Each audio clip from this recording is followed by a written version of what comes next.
dengan selamat. Ya Tuhan, sekarang kami akan belajar. Lindungi kami Tuhan, semoga apa yang kami pelajari hari ini dapat kami pahami dan dapat kami mengerti agar menjadi pedoman bagi masa depan kami. Berilah menjadi doa kami dalam nama Tuhan Yesus. Amin. Ya, terima kasih. Jadi kemarin Ibu sudah jelaskan materi tentang asuransi dan hari ini kita akan kerja tugas yang ada di lembaran atau lampiran evaluasi. Ibu akan kasih tugas supaya Ibu tahu sampai di mana kalian bisa memahami materi yang Ibu kasih kemarin. Jadi Ibu kasih waktu 10 menit. Bisa? Bisa, Bu. Jadi kita akan membahas sama-sama soal yang ada. Ibu kasih kesempatan 10 menit. Habis itu kita tanya jawab. Bisa? Baru lanjut ke materi berikutnya. Jadi Ibu, sebelum Ibu kasih tugas, Ibu kasih pemahaman tentang apa itu perusahaan, kemudian fungsi dan manfaat asuransi. Kemarin Ibu sudah jelaskan, toh? Kemudian yang termasuk dan manfaat asuransi. Jadi 5 soal ini kalian kerja selama 10 menit. Bisa? Bisa, Bu. Jadi Ibu kasih kesempatan kerja 10 menit. Habis itu kita bahas sama-sama.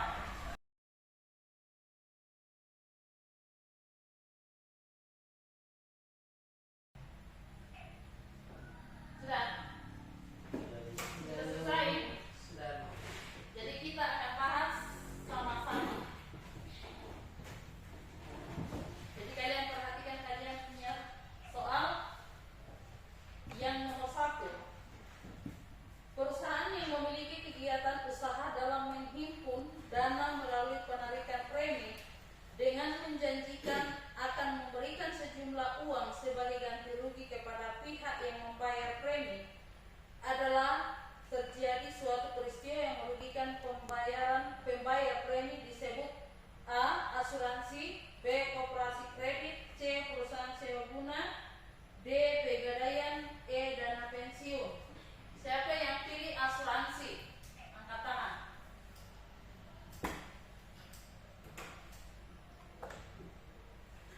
Berarti kalian sudah memahami toh pengertian asuransi.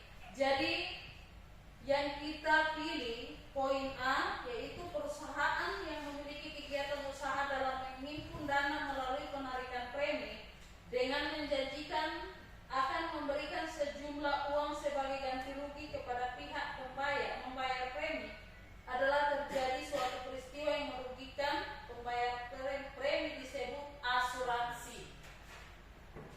Sudah dipahami toh? Sudah. Kita lanjut ke nomor 2. Berikut ini fungsi dan manfaat asuransi. A. Nomor 1, perangsang pertumbuhan ekonomi. Nomor 2, sarana tabungan investasi dan dana investibel. 3, sarana mencegah dan pengendalian kerugian. 4, memberikan rasa aman.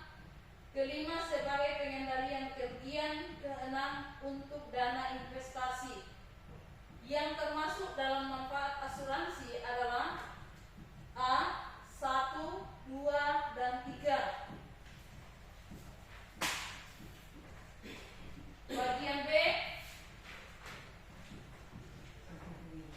1, 3, dan 5. C 2, 4, dan 5.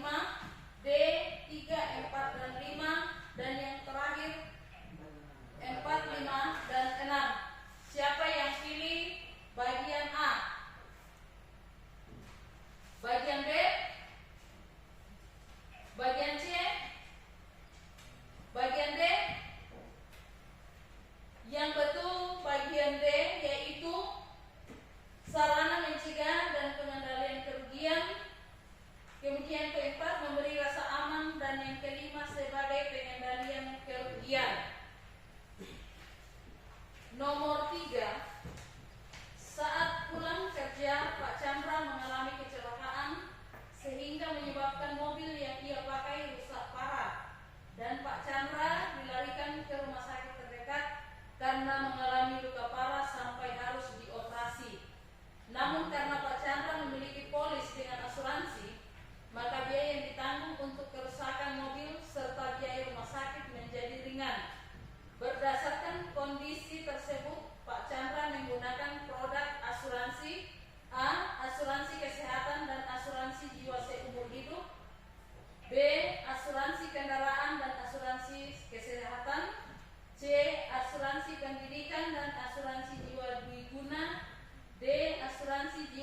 Yang betul adalah bagian C.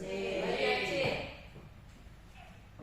Kemudian yang kelima, nomor 5, nomor terakhir, berikut ini adalah produk asuransi. Yang pertama asuransi sosial PNS, yang kedua jam sostek, yang ketiga asuransi kesehatan, keempat Asapri, yang kelima asuransi kebakaran. Yang termasuk dalam produk asuransi sosial adalah, siapa yang pilih A? Pilih B? Pilih C? Tidak ada. Jadi semua pilih B. Yang pertama asuransi sosial PNS, yang kedua asuransi kesehatan, dan yang terakhir Asapri. Toh? Ya. Jadi sebelum kita lanjut ke materi, Ibu kasih flash dulu supaya kalian ada semangat, toh? Ya. Jadi besok-besok kalau ada tugas, Ibu kasih setiap tugas itu 5 soal supaya ada gambaran. Kayak hari kemarin Ibu sudah jelaskan, hari ini kita jawab soal sama-sama. Bisa? Bisa, Ibu. Jadi kita masuk di materi baru tentang penggadaian.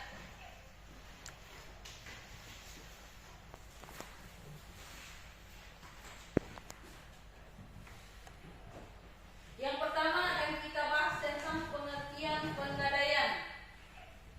Jadi mungkin juga kalian sudah dengar toh, apalagi yang dari kota. Nah, saya punya emas ini, saya pergi dulu bawa di kantor penggadaian. Saya mau gadai, saya sudah tidak ada uang. Atau ada yang bilang, saya punya tanah, mungkin saya ini sertifikatnya saya gadai. Toh? Sudah sering dengar penggadaian, kata penggadaian? Sudah. Nah, jadi Ibu tadi kasih contoh supaya kalian punya pemikiran, oh sudah mulai terbuka. Kata penggadaian ini asalnya dari mana? Jadi menurut teori, pengertian gadai menurut Susilo adalah suatu hak yang diperoleh oleh seorang mempunyai piutang atas suatu barang bergerak. Tadi Ibu sudah kasih contoh. Salah satunya emas dengan sertifikat tanah. Itu kita bisa gadai. Tapi dalam artian kita gadai berarti ada jangka waktunya. Jangan sampai bilang, saya mau pergi gadai, saya punya barang-barang ini, biar sudah saya gadai. Tiap bulan itu tidak usah bayar angsurannya.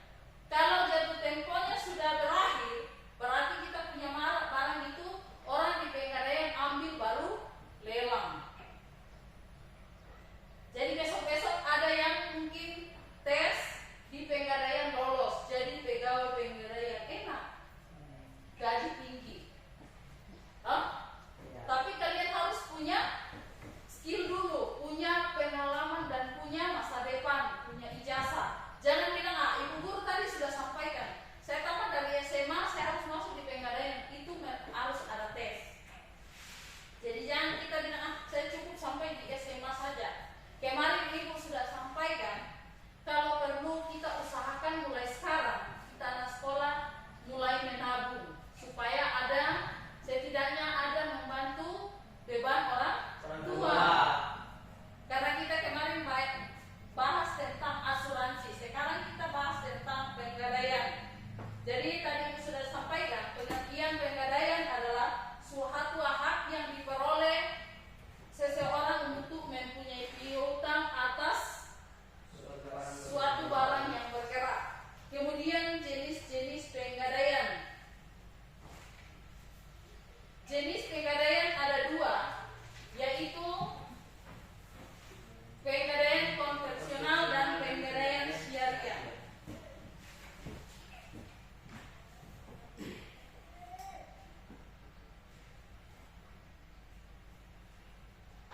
Jadi ada yang tahu penggadaian konvensional? Jadi yang dikatakan penggadaian konvensional yaitu praktik atau praktek yang umum yang biasa dilakukan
datang sekolah cuma mau datang semester.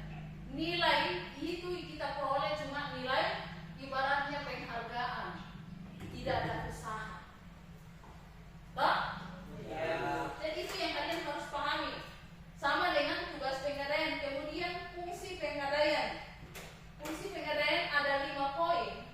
Yang pertama sebagai pengelola, yang kedua untuk mengelola, yang ketiga untuk menciptakan, yang keempat untuk mengolah sebuah organisasi, kemudian yang kelima untuk mengembangkan dan pengawas dalam sebuah pengolahan penggadaian. Jadi masing-masing punya fungsi dan tujuan. Kemudian di situ ada tujuan penggadaian. Tujuan penggadaian dibagi atas 3 bagian. Yang pertama, untuk melaksanakan dan menunjang sebuah kebijakan dan program pemerintah di bidang ekonomi. Jadi kita itu harus tahu ini penggadaian bergerak di bagian mana. Jadi kita juga enak sekarang. Yang penting kita ada yang perlu kita gadai macam emas. Biasa orang bilang, biar sudah saya begini-begini saja juga saya beli emas. Tidak berpikir ke depannya. Besok saya kalau ada apa-apa saya tidak ada uang kan saya bisa gadai, saya bisa jual. Toh? Apalagi kalau nanti kalian kuliah di luar, orang tua mungkin tidak ada uang. Kita punya salah satu-satunya pemberian orang tua, kita berpikir, biar sudah nanti saya kerja baru saya beli lagi. Toh? Yang kedua, agar mencegah timbulnya praktek ijon, penggadaian gelap, riba dan meminjam tidak wajar dan sebagainya. Kemarin Ibu sudah sampaikan tentang asuransi. Ini hampir sama dengan tujuan penggadaian. Asuransi kemarin Ibu sampaikan jangan kita tergiur karena bisa pinjam online. Kita harus berpikir, saya nanti bagaimana? Saya mampu bayar atau tidak angsurannya setiap bulan? Sama dengan kalau kita mau gadai emas. Mungkin kita punya emas, kita ambil uang di penggadaian mungkin 1 juta atau 2 juta. Jangka waktunya setiap bulan kita harus bayar 100 atau 150 sampai jatuh temponya habis. Toh? Jadi kita punya barang yang kita gadai, tapi kalau kita punya barang tidak mampu tebus, berarti kita punya barang itu diambil alih oleh penggadaian. Kemudian yang terakhir, agar menyediakan dana dan cara sederhana pada masyarakat luas. Jadi ada kaitannya. Kemudian kita masuk di struktur penggadaian.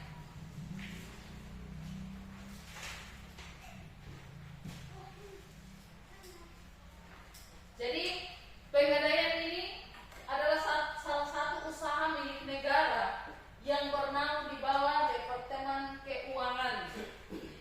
Jadi kalau kalian punya orang tua, punya saudara yang kerja di penggadaian, bisa tanya-tanya. Kita masuk jadi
kemudian gadai syariah, jasa taksiran, jasa titipan, krista, kemudian al, mulia, dan kucica.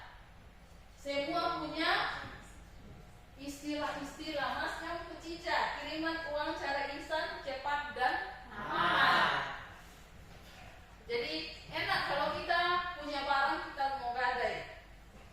Kemudian yang terakhir, kegiatan penggadaian. Jadi kegiatan usaha warung penggadaian pada umumnya meliputi dua hal, yaitu perhimpunan dana dan penggunaan dana. Kadang tadi Ibu sudah kasih contoh, kita butuh uang, otomatis kita pergi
secara jelas menyalahgunakan barangnya. Jadi contoh-contoh yang Ibu kasih tadi sudah ada semua punya kaitan tak? Iya. Kemudian kewajiban pemberi gadai.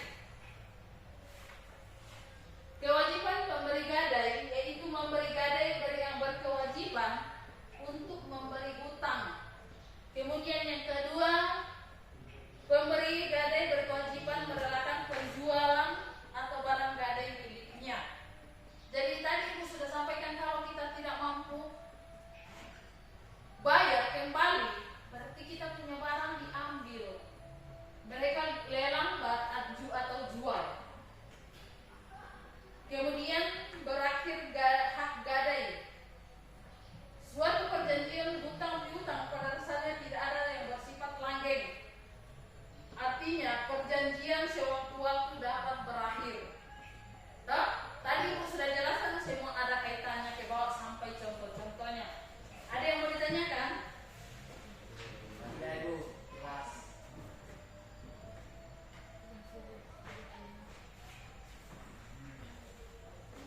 Tidak ada yang mau ditanyakan? Iya Ibu, ada. Semua sudah paham? Paham Ibu. Yang praktek hijau. Praktek hijau semacam kaitannya dengan kemarin yang pinjaman online. Toh? Kadang kita dari pinjaman online itu ada yang dikatakan saya ambil pinjaman macam 50 juta. Kita bayarnya sekian. Tapi kenyataannya lain toh? Iya. Jadi banyak yang sekarang begitu. Biar sudah. Apalagi yang remaja-remaja sekarang. Banyak yang masuk pinjaman online. Kita tinggal klik-klik. Kita tidak sadar. Kita sudah masuk perangkap. Bahkan ada yang kalau sudah tidak mampu bayar bunuh diri. Toh? Itu yang dikatakan praktek ijon atau suatu perusahaan yang menjanjikan bunga pinjaman banyak tapi bunganya juga mencekik, semacam rentenir. Kemudian apa tadi lagi? Riba. Sama kok Ibu? Sama toh? Ijon dan yang riba. Sama-sama di materi yang halaman kelima. yang ada ijon. Agar mencegah timbulnya itu kan masuk tujuan penggadaian. Agar mencegah timbulnya praktek ijon atau penggadaian gelap, gadai gelap, riba dan pinjaman tidak wajar dan sebagainya. Tadi itu sudah kasih contoh. Sekarang yang marak di kita punya HP Android itu pinjaman online. Dikasih pinjaman tinggi, tapi bayarnya juga bunganya juga mencekik. Kalau kita pergi pinjam di bank, pasti ada bunganya toh. Kita mampu bayar setiap bulan berapa? Sudah bisa paham? Ada lagi yang mau ditanyakan? Jadi kita akhiri pertemuan kita sampai di sini. Kemudian